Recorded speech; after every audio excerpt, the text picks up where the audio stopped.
Hello, hey ho, little gamerinos.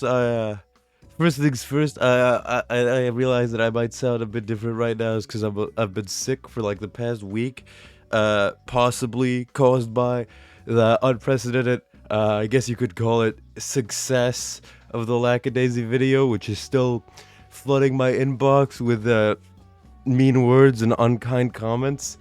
But you know what? I figured, whatever, I'll do it again, mainly because I'm just that awesome. I decided that it would be best to throw my hat in the ring again and not let that taint my experience with reviewing media. Now, when I first heard that someone was planning on making a Winnie the Pooh horror movie, my first reaction was, no way, come on. I'm gonna have to watch that if that's real. And, yeah, you know, because it sounds so outlandishly bad that I wanted to make sure that, like, that I didn't miss out on it because, like, I mean, ooh. I went into the cinema expecting to hate the movie as a whole, but I was kind of disappointed because while I'm not a horror movie connoisseur, I have seen a few of them, and I've heard a lot of people complain about many of them.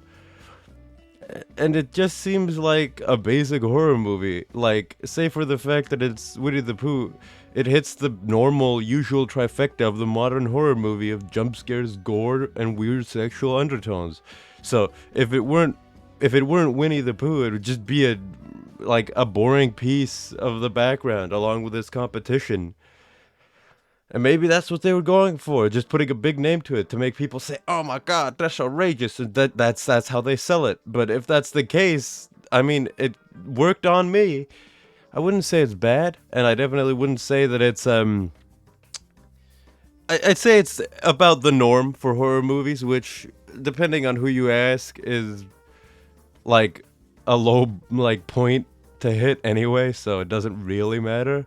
But despite that opinion of mine, I'm gonna go over the movie and make fun of it for either your amusement or my entertainment, because it's fun. Now, if you haven't figured out that this video is gonna contain spoilers for the movie, that you're probably too young to, know about it, because it's a graphic movie. So, despite the PG-14 warning in the cinema, it's not a children's movie, and if I was like a young kid and I saw this, I would probably piss my pants. So if you're a children, maybe watch some of my other content. But that should be all the formalities taken care of. So without further ado, I bring you Winnie the Pooh, Blood and Honey, and the 100 Acres of what? Alright, the first thing that stuck out to me in the movie was the little introductionary story blurb. To really just cut it short, give you a little TLDR. Robin leaves his friends in the woods and the weather gets bad and they eat Eeyore. And then they vow that because Robin is clearly at fault for their own stupidity and incompetence, they renounce all human things, such as speaking. That's all we're given as a motive. Now, why they name more characters than just Pooh and Piglet and don't use them at all? For example, Owl just gets completely ghosted as a movie as a whole and we're never told why. I don't know. Maybe they're setting up a sequel where we see what they're doing. It just seems weird to establish that. Yeah, there was two other characters there other than the two we see in the movie. But whatever, dude. I didn't really get to focus on that though because I was more distracted by the fact that it went out of its way to say they renounced human things. But despite this, Pooh in the movie and Piglet, allegedly off-screen, speak, wear clothes, and drive cars. Now, call me crazy, but that sounds pretty human to me. I can't really think of any other species out there driving around cars and wearing pants, But we're not even into the actual movie yet. Like, this is just the introduction, so don't worry about it. I'm sure it'll get better. Anyways, our boy Christopher has no idea that his friends are secretly molding in the woods, so he takes his wife into the 100-acre woods to prove that he's not crazy and that his childhood friends were real. Now, even if he's your husband, I don't know if, babe, come deep into the woods with me alone to prove I'm not crazy. Seems a little bit of a strange play, but maybe that's just me. Lo and behold, the two fat dudes in rubber masks actually, find them, which leads to a hilarious scene where Piglet is murdering his Christopher's wife in front of him, and he just does nothing except say no, stop, which uh, I, well, I mean, sure, why not? And then for some reason, the forest dwellers over here, with their heightened intellects, choose to imprison him instead of our fella here, instead of just murdering him and being done with the whole hatred of humanity thing by, removing the main thing that caused it. But, whatever, dude. It's not like it has to make sense. It's only after this very strange introduction segment that we get the actual, opening credits intro thing. And it's just the same 3 lines being repeated in the background as we get some cheesy garbage to look at. Nothing too special. It feels like it lasts a lot longer than it should because it really conveys nothing new. It just explains that people have gone missing in the woods, something that we probably could have either pieced together ourselves, or guess what, doesn't actually matter. In fact, everything makes significantly less sense, but I'll get to that. We meet our main character through a nice therapy scene, but it literally doesn't matter except for when the therapist is like, yeah, you go somewhere that makes you happy and just chillax, man. So our main girl is like, okay, yeah, let me go party with my friends right inside the woods where a bunch of people have just been murdered. And we're not talking about missing people, by the way. We're talking about like mutilated corpses murder here. No, not really my idea of a calming, peaceful getaway, but I mean, hey, I'm not one to judge. I don't go outside. Then there's some stupid garbage where Pooh just rips some chick's shirt off for no reason, hitting that sexual undertone thing for no reason. And then we're given, the most half-hearted explanation as to why nobody calls the police.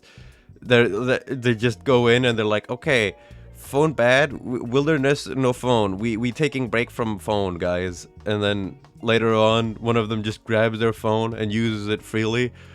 But I mean, hey, I'm not expecting anyone who went to the murder woods to just hang out at a phoneless party to really, think about such important things as not dying. I mean, who even wants to survive? I mean, right? Now, something that I noticed while writing the script for this and opening the movie in the background to make sure that I'm not making things up because I'm, insane or something, because it was a bit of a fever dream. It apparently, the movie's not even 2 hours long. I could have sworn that it was 2 hours long, but clearly I wasn't the only one who felt like it was too long, because as I was watching it in the theater, people were progressively leaving the theater, and there was maybe 10 people in there in the beginning, and at least 6 of them had left by the time the movie ended. The fellas, Winnie and Pigler, decide that murdering people isn't enough, and they need to make it more nonsensical and convoluted. So they knock someone out, only to run her head over with a car on the other side of the building.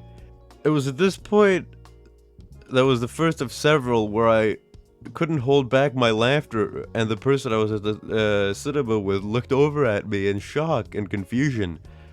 Now, obviously, I'm not gonna show you this scene because I'm not really, I like not having my channel deleted, but something, I can't tell what, and I'm no expert, but something about the visual effects just felt so incredibly scuffed that it just made me laugh. I don't know.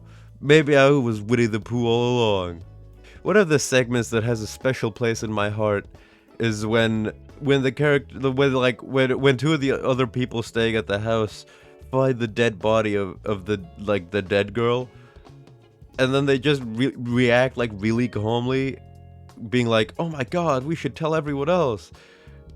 Now, maybe I'm just a drama queen, but I would be crying and screaming and just completely shutting down if I found my friend's body with their head turned into a paste. But Yeah, at this point, whatever.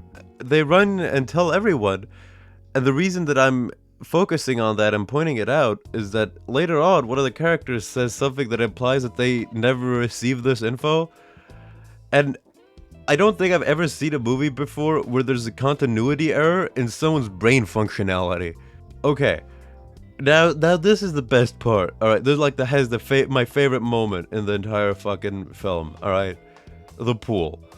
Piglet knocks out one of the two people in the room for some reason. I don't know why he doesn't kill him, but whatever, dude. Like, you know, I'm not gonna judge a serial killer, but whatever. And then there's a cool moment where the other chick just jumps in the pool, and it had the whole theater, like the entire room, laughed at that because it looked so goofy.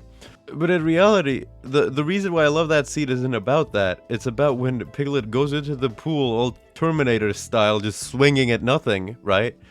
Super intense, okay? And then he makes it to the person who's in the pool, who hasn't attempted to even climb out at this point, because why bother, right? Why try? And then he hits her over the head with his little mallet, and then we get this comedic scene. He's just splashing water. Did they forget to add the sound effect? I love it. I love it. He's just playing with the water. Anyway, very dramatic, very intense. I truly cried. And then, keeping in line with their convoluted motives, they just, like, kidnap the girl they knocked out for some reason. I don't really get it, but whatever. Thankfully, our two very distinct and well-developed main characters are searching for her in the woods, and they have a gun, so everything will be just fine. Cut to another comedy scene where Pooh just starts bitch-slapping the girl he acquired. Just tied down with, like, super thin twine on top of, like a wooden stage or something. Very unsurprisingly, our heroes free her from those dastardly binds that a toddler could rip in half. There was also, like, I'm pretty sure at this point I started noticing that there was, like, weird scene inconsistency in regards to the gun. Like, it just didn't exist until they needed to have it. I mean, maybe I'm just small brain. I don't really know. I mean, it's not like I seriously doubt that someone's gonna go through the effort of verifying these facts to prove me wrong. But I mean, hey, if you want to do that, you could always let me know. Then our cast of unlikely human beings find the big man himself, Christopher Robin, all tied up in a shed or something. Cut him loose after having like a 2-second discussion on if they should, which was completely unnecessary and stupid. I mean, you went through the effort of following screams to find the fucking guy. I mean, you might as well. But whatever, I'm not exactly about to knock the decision-making process here. I'm not gonna judge them for not running away. I mean, you know, it's not like they've had an ample opportunity to leave. And they find this random bloodied woman in the woods. Kinda looks like Gwyneth Paltrow to me, but whatever.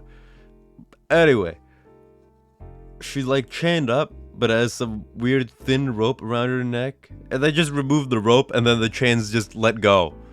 I mean, what do you want me to say? It makes perfect sense. I too have the chains in my basement set to release upon the slightest effort. And you could say, oh, well, the chains were very clearly not, you know, it wasn't like they were connected to shackles or anything. True, but if you see that position, that looks really uncomfortable. If she could just, by lowering her arms, get free, don't you think that she would? Then, following, you know, the flawless decisions of our main cast here, they decide to give this half-blind madwoman their gun, which is their only protection and only weapon. And guess what? Unsurprisingly, doesn't really pan out for them. This lady fails to stand up, which made me laugh. But the joke's on us, actually, because she just KOs Piglet with, like, no effort. Then starts torturing him for some reason. And at this point, I was having fun, making up the most bizarre, stupid theories as to why this movie, like, things in this movie happen the way they do. And my favorite bizarre theory that I could come up with was, maybe we were the Piglet all along. But then Pooh just kills her. in a way that I'm not going to show you, you know, gore, etc. And then we run into my favorite characters in the whole movie.